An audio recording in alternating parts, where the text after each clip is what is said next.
Because if you can assume a slight, even when there is no evidence of wrongdoing, simply because you felt marginalized and or disrespected, then I think it makes sense that people would want to refrain from interacting with you. And if interaction ceases, then so does progress.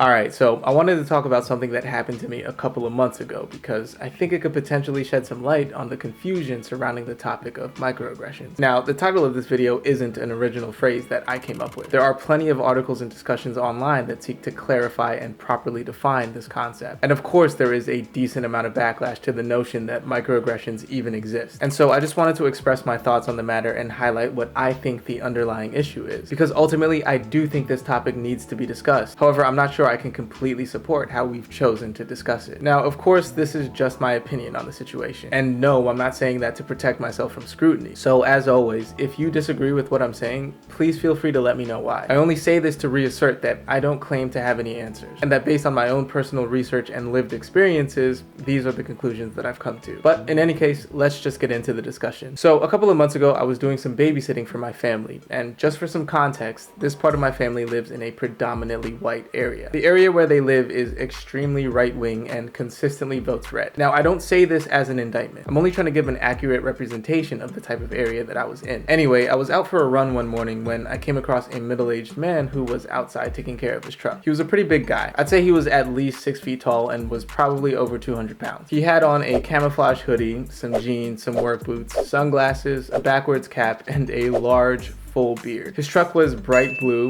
lifted, and had right-leaning political bumper stickers all over the back. As I approached him, I noticed him noticing me, and as I ran past him, he looked up at me and asked if I was from around here. I slowed down and told him that I was only in town for the week. He then asked if I was staying in that particular neighborhood, and I told him that I was actually staying in a house a few neighborhoods over. I should mention that as we interacted, I never stopped completely, indicating to him that I wasn't really interested in having a full conversation. So after his second question, he said, "All right, no problem," and I continued on my way. I should also mention that his tone was by no means friendly throughout this encounter. However, it wasn't explicitly threatening either. At best, his tone was simply flat and inquisitive. He didn't smile at me at any point, but also, just as importantly, he wasn't scowling or frowning either. However, he did wear a look of what I would describe as concern on his face throughout the interaction. So I'll pass the question off to you. Was this a microaggression? Because given the multiple definitions of the concept, this interaction could easily be defined as such. Now, as I mentioned, there are a few commonly used definitions for the concept of microaggressions. However, for this video, I'm going to use the definition from Wikipedia because I think it encompasses all of the other definitions. And by this definition, a microaggression is a term used for commonplace daily verbal, behavioral, or environmental slights, whether intentional or unintentional, that communicate hostile, derogatory, or negative attitudes towards stigmatized or culturally marginalized groups. Additionally, this list of examples of racial microaggressions would firmly suggest that this interaction was indeed a microaggression, seeing as simply asking someone where they are from falls under this category of discrimination. So when you take into account the context surrounding this interaction, a white man in a predominantly white area that endorses a political ideology that either inadvertently or advertently has been linked to white nationalism. Again, this is not an indictment, just a statement of the fact that several groups that define themselves as white nationalists have explicitly stated their support for right-wing politics and politicians. But by no means am I trying to say that this is representative of the entire right wing. I'm only stating the undeniable correlation here, not trying to prove causation. Sorry if that was too much explanation, but I just felt the need to be very explicit about this. But as I was saying, a white man in a predominantly white area asking a black man where he was from and if he was even a part of this community could easily be seen as a microaggression by any of the various definitions of the word. And so if you responded to my question by saying, yes, this is absolutely a microaggression, I completely understand why you would think so. And based off of the current definitions and understandings of the word, you have every right to stand by that belief. And yet, personally, I still hesitate to classify this interaction as a microaggression. And the reason I hesitate is because I don't think I ever have the right to assume prejudice in situations where that prejudice isn't noticeably apparent. For all I know, he could have been asking me these questions to see if I'd recently moved in so that he could invite me to the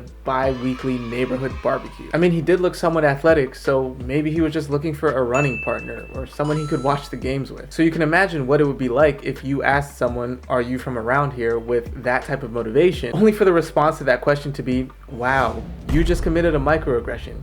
You are discriminating against me right now. Don't you think you'd be justified in feeling angry and confused that you were just accused of a pretty serious offense, especially in today's society? And so even if in that moment I felt discriminated against, without objective evidence of his prejudice, I don't feel I have the right to usurp his reality with my own. And I believe that our current interpretation of the definition of microaggressions allows us to do just that, and essentially bypass the need for that evidence and assert discriminatory behavior if and when we feel discriminated against. And I think the main culprit behind this mode of thinking is the whether intentional or unintentional clause in the definition. I'll probably make a separate video on this topic because I think it deserves its own deep dive, but the notion that intent can be disregarded when determining the acceptability of certain actions is tertiarily connected to this discussion about microaggressions as well. Recently, there has been an effort to diminish the importance of intent in the public discourse concerning sensitive topics like bullying, abuse, and of course discrimination. Essentially, the claim is that the intent behind the action does not matter. What actually matters is the impact of those actions, or in other words, how those actions were received and how they made the individual feel. This notion has become extremely popular, and I believe that we are also seeing the effects of its proliferation in the conversation around microaggressions. Essentially, the claim here is that it does not matter if there is evidence of prejudice in an interaction. What actually matters is the impact of that interaction. If you felt discriminated against, then you were discriminated against. And I believe the whether intentional or unintentional clause in the definition allows us to maintain this ideal. One of the more high-profile examples of this thought process recently occurred in the UK, where a former aide to the late Queen Elizabeth II was forced to resign from her position because of a perceived microaggression. At a charity event, Lady Susan Hussey asked a black woman who was dressed in traditional clothing where she was from. The woman, who is also a somewhat prominent figure, goes by the name of Ngozi Fulani, and she interpreted this line of questioning as an abusive act, performed with the explicit intent of making her feel alien, inferior, and decidedly not British.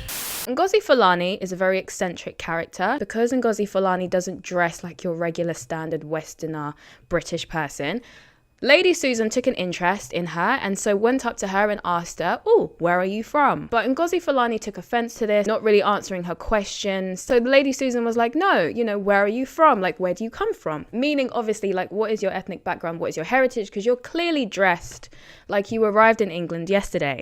Lady Hussey's motive was one of genuine interest and curiosity in the culture that Fulani was showcasing. And so for the victim in this situation to go on a press tour and claim abuse is, in my opinion, the perfect example of how our interpretation of the definition of a microaggression allows us to bypass the need for objective evidence of prejudice, disregard intent, and construct a reality based entirely on our own perceptions of other people's actions. And in this case, a woman who took a genuine interest in another person's culture was forced to resign her position because of it. Now, just to be clear, it is not my intent to discredit the victim's experience here. If Fulani felt marginalized in that moment, then she is completely entitled to those feelings. In my video about the phrase "my truth," I affirmed my adherence to the notion that we are all entitled to our own opinions, perceptions, and interpretations of events. However, I do not believe that we then have the right to declare those subjective interpretations as objective realities. And I believe that this is exactly what has happened here. Fulani's account of the interaction completely disregards Lady Hussey's intentions and provides no evidence of objectively prejudicial behavior. And I believe that as long as we allow people to assert their subjective experiences as objective absolute truths, then regardless of the context, whether it's discrimination, abuse, or bullying, we will only continue to create problems for ourselves. But anyway, I know it might seem that what I'm advocating for here is the removal of the whether intentional or unintentional clause from the definition for microaggression. But to be honest, I actually don't think that this is the solution. Again, my issue is with how we've interpreted that clause and used it as a way to bypass the need for evidence to prove discrimination in favor of relying on personal feelings to prove discrimination. But the clause itself is necessary in my opinion, because the reality is that many discriminatory behaviors in institutions are perpetuated subconsciously without the people involved in these institutions intending any harm. Many of the other examples on that list of microaggressions are ones that I believe to be perfectly valid, and they allude to situations that I have personally experienced. I do believe that complimenting someone by saying something like, "Oh, you are so beautiful,"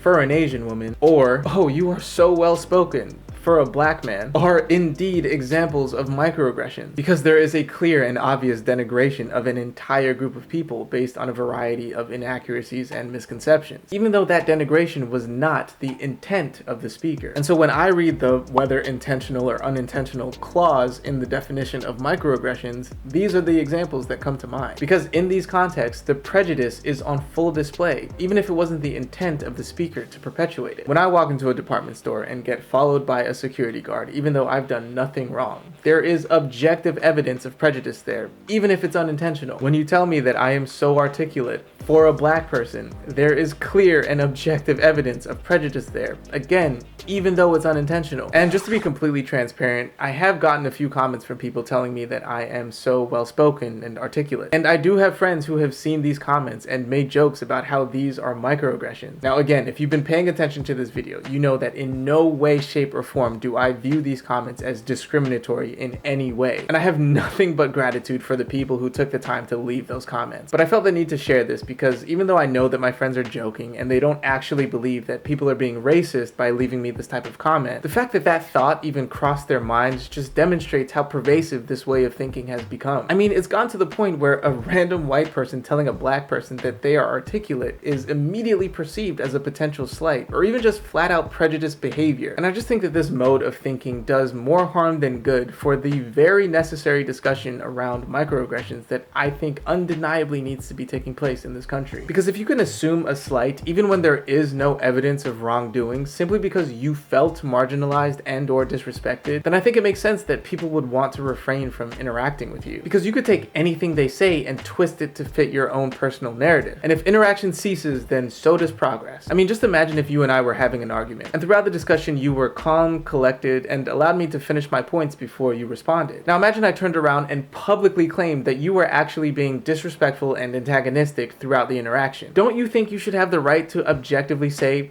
no, I wasn't? I feel like you should have that right, and that we should determine whether you were being disrespectful or not by looking at the objective evidence. But our current way of thinking allows my claim to outweigh yours. If I felt disrespected, then the fact is that you are being disrespectful, even if there is no evidence of your alleged disrespectful behavior. And again, I think our misinterpretation of the whether intentional or unintentional clause in the definition of a microaggression is what allows us to perpetuate this mode of thinking, because we allow it to reinforce the notion that impact outweighs not just intent, but also evidence, even though I don't personally believe that this is the idea that the clause was intended to represent. And so even in situations where there is no objective evidence of prejudice, we allow ourselves to ascribe it and declare that if I felt discriminated against, it must be because some form of discrimination occurred. And in so doing, we assert our own feelings and interpretations as objective realities, regardless of whether or not we have the evidence for these claims, which in my opinion justifiably diminishes the overall willingness of various groups of people to participate in this very important discussion about microaggressions that we need to have. But in any case, I think that's going to be it for this one. If you made it this far, thank you so much for indulging me. This one took me a little while to flesh out, so I hope this made sense, but as always, if it didn't, please feel free to let me know so that I can try to address any misconceptions in the comments. I also need to acknowledge that there are absolutely situations where prejudice isn't apparent even though it was intended. I don't in any way mean to deny that reality. There are definitely people who ask, where are you from, with the intention of making the other person feel inferior and isolated. So again, my objective here is not to downplay the undeniable fact that these type of interactions also exist. My only point here is that we can't then take that reality and extrapolate it to assume that every single time that question is asked, it is coming from a place of prejudice. That is how we end up with situations like this royal race row. And ultimately, we will just end up creating an environment where people are guilty until proven innocent, which is not ideal for what I believe are obvious reasons. But anyway, before I go on for another 20 minutes about that, I'm just gonna stop here. So again, thank you for watching. And with that said, I wish you all the very best going forward. Take care of yourself, and I will see you